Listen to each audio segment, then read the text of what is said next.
Hello and welcome back to another week here at Knickknack Kitchen, where today I'm going to be showing you how I prepared my birthday cake.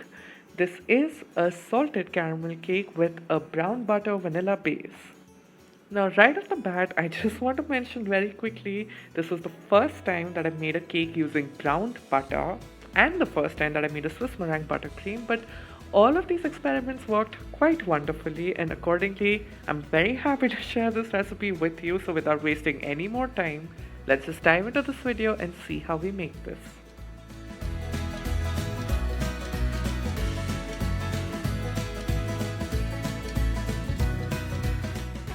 So the first step is to brown our butter, which simply means to cook our butter until it starts to turn brown. Be careful not to burn it. So here I have some salted butter. You could do this with unsalted butter as well.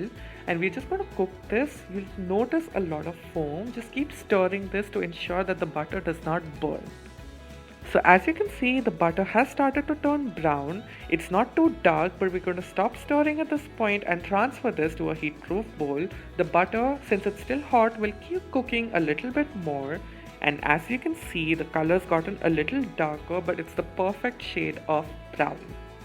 So we're going to let our butter cool down a little, and then we'll start preparing our cake batter, for which I have some eggs and some sugar in a bowl.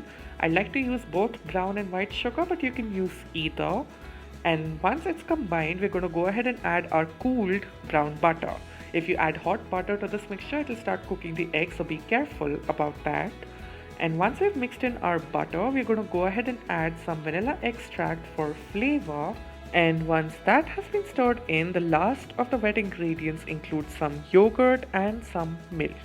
So we're going to mix this all until it's combined. It takes only about a minute or so. And then we can go ahead and add our dry ingredients. So I have some flour and some baking powder. And I like to add the flour in two additions. So after adding the half of the flour, we're going to go ahead and add the remaining half. And we're going to stir this until everything is combined. Be careful not to overmix the batter. We don't want a dense cake.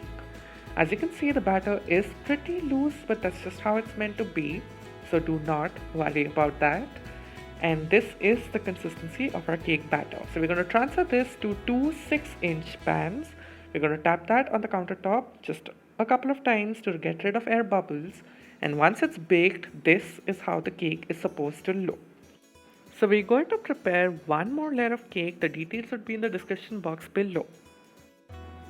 So now we're going to move on to preparing our Swiss meringue buttercream, for which I have some egg whites and some sugar in a bowl. We're going to whisk this until it is combined, and then we're going to transfer this to a double boiler. The water should be simmering, so keep the heat on low. Ensure that the water does not touch the bowl in which your egg whites and the sugar are there. We're going to whisk this for about 10 to 15 minutes until the sugar is completely dissolved. The mixture should be smooth. It will be hot, but that's when it's ready. So now we're going to switch over to our electric mixer, and we're going to beat this for about 10 minutes until the egg whites come to room temperature and we have a stiff marshmallowy meringue.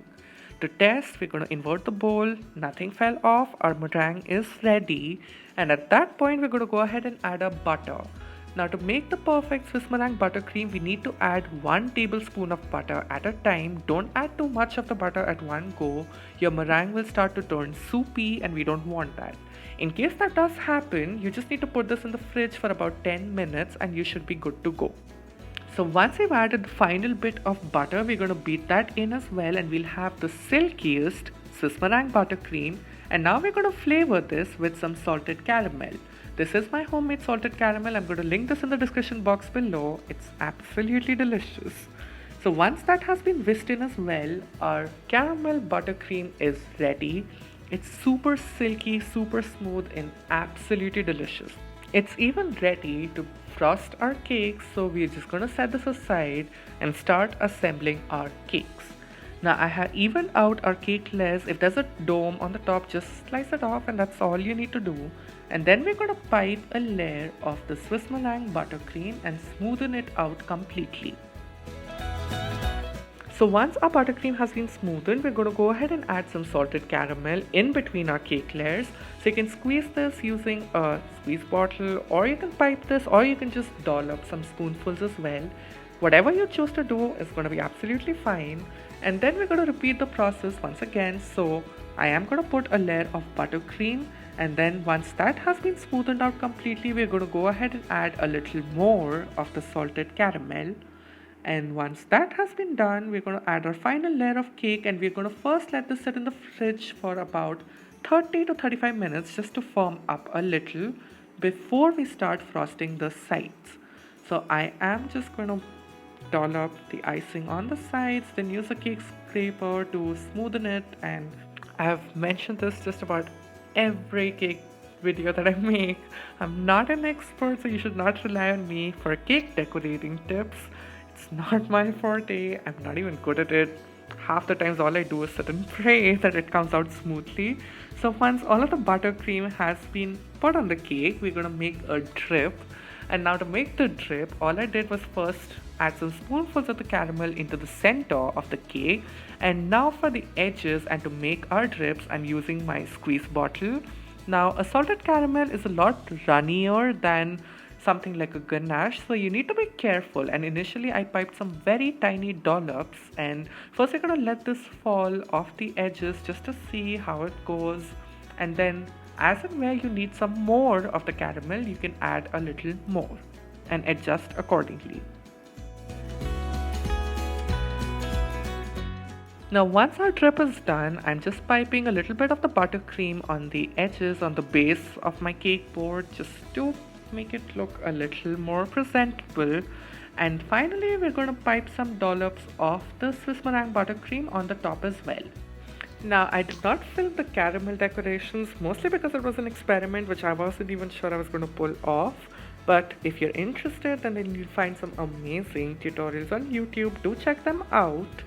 Perhaps someday I might make one myself, but I'm not an expert just yet, so I'm gonna steer clear of that for now.